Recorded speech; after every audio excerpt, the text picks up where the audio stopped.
Lezzet eləyir də bu mənə də. Bir dənə buna baxın, xarşıyla bax. İndi mən balacasını götürmüşəm.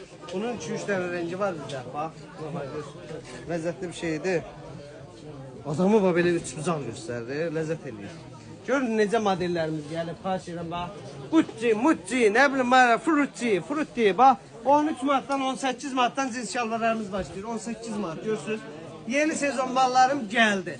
Daha önce bezdirmeyeceğim size. Ay indirim belə indirim. 50% indirim, ne bileyim 40% indirim. Daha bezdirmeyeceğim. Her şey var. Bak buna bak. Nabuk olanları.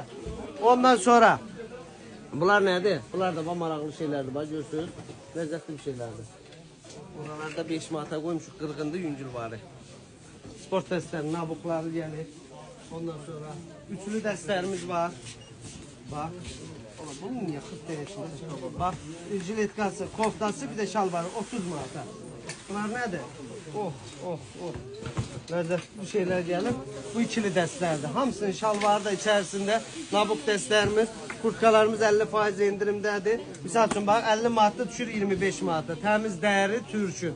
Maraqlanın. Türkün değilse karışacak 150 dənəsi padark edəcək. Bəlməli. Petrovka'da o. Petrovka nedir o?